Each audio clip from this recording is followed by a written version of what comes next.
Salib yang mengubahkan hidup. Salib bukan hanya simbol dalam kekristenan. Salib adalah pusat dari iman kita, tempat di mana kasih Tuhan dinyatakan, dosa ditebus, dan hidup manusia diubahkan. Seringkali kita melihat salib hanya sebagai kisah penderitaan Yesus. Kita mengingat pengorbanannya, tetapi tidak selalu memahami bahwa salib memiliki kuasa untuk mengubahkan hidup kita hari ini.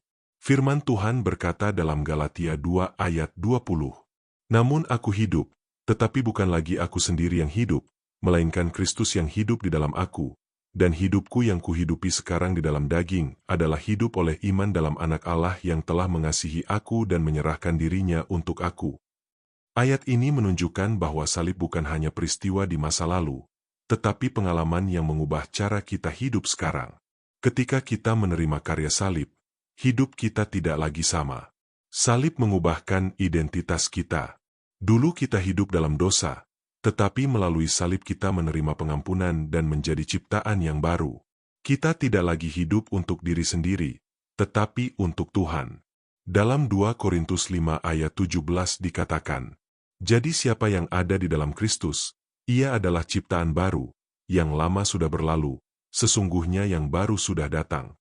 Salib memberi kita awal yang baru. Masa lalu kita tidak lagi menentukan masa depan kita. Tuhan memberi kita hidup yang dipulihkan.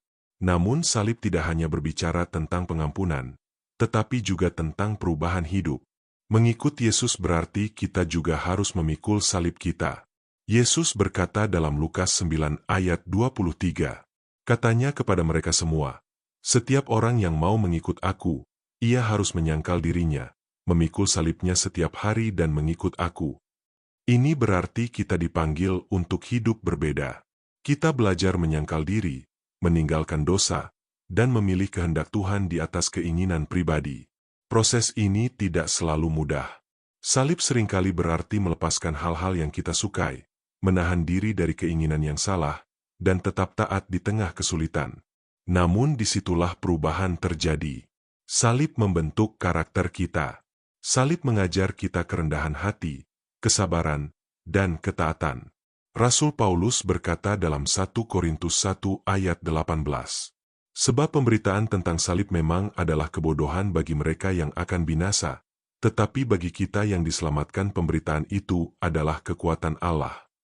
Bagi dunia, salib mungkin terlihat lemah, tetapi bagi orang percaya, salib adalah kekuatan. Di dalam salib ada kuasa untuk mengubahkan hati, memulihkan hidup, dan memberi harapan. Hari ini, mari kita bertanya kepada diri sendiri, apakah salib benar-benar mengubahkan hidup kita? Ataukah salib hanya menjadi simbol tanpa dampak? Tuhan tidak ingin kita hanya mengagumi salib, tetapi mengalami kuasanya. Ia rindu kita hidup dalam perubahan yang nyata, hidup yang semakin serupa dengan Kristus. Jangan takut pada proses salib, karena di balik setiap penyangkalan diri, ada pertumbuhan. Di balik setiap ketaatan, ada pembentukan. Dan di balik setiap pengorbanan, ada kehidupan yang baru. Biarlah salib bukan hanya kita ingat, tetapi kita hidupi setiap hari. Mari berdoa. Tuhan, aku bersyukur untuk salib MU yang telah menyelamatkanku. Aku rindu hidupku benar-benar diubahkan oleh kuasa salib MU. Ajarku untuk menyangkal diriku dan memikul salibku setiap hari. Bentuklah aku menjadi pribadi yang semakin serupa denganmu. Biarlah hidupku tidak lagi sama, tetapi menjadi kesaksian dari kuasa salib MU. Di dalam nama Tuhan Yesus aku berdoa. Amin. Jika renungan ini memberkati hidupmu, jangan lupa untuk like, subscribe, dan bagikan kepada orang lain agar semakin banyak orang dikuatkan oleh firman Tuhan.